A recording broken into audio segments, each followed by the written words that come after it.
કેમ છો બાળકો, મજામાં? ઉતરતો ક્રમ કરવાની મજા આવી હતી?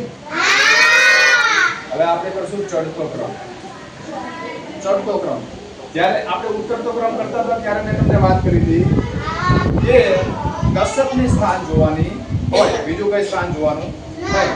જેનું દશકનું સ્થાન મોટું એ પહેલા ઉતરતા ક્રમમાં, તો ચડતા ક્રમમાં દશકનું સ્થાન સૌથી નાનો, દશકનો આંકડો સૌથી નાનો એ સૌથી પહેલો.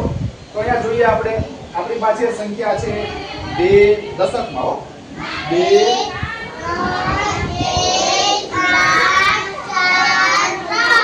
તો આમાં સૌથી નાનો કોણ? કેટલો?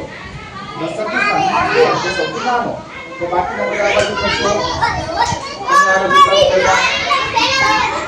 પહેલા સૌથી પહેલા દિયા.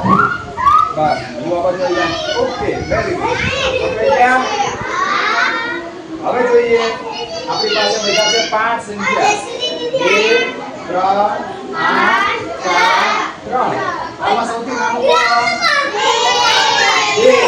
તો 2 ત્યાં જતા રહે, બીજા સેટ ખસી જાય મારી બાજુ. આ બાજુ આ અંકની આ બાજુ ગોઠવવાનું છે આપણે.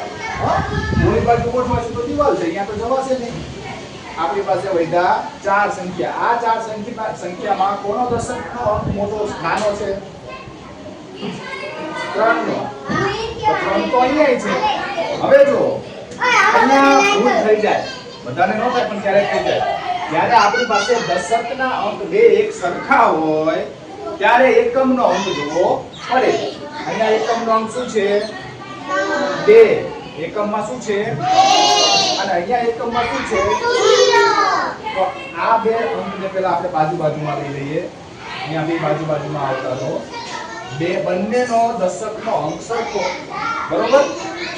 અહીંયા છે એકમમાં 0 અને અહીંયા એકમમાં છે 2. આ બેમાં કોણ નાનું? 0. હા, કોણ નાનું? 0. તો 0 અહીંયા આવી જશે અને બગડો એનાથી મોટો એટલે એની બાજુમાં. તો 4 સંખ્યા ગોઠવાઈ ગઈ આપણી પાસે. કાઢ્યા છે ડાબા જવાબ બેટા? હા. હવે આપણી પાસે કેટલી સંખ્યા વધી છે? 2. આ બેમાં સૌથી નાનો અંક કોણ? 4. દશકનો ચોગડો. તો એ તો બરોબર જ છે, ત્યાં ગોઠવાઈ ગયો.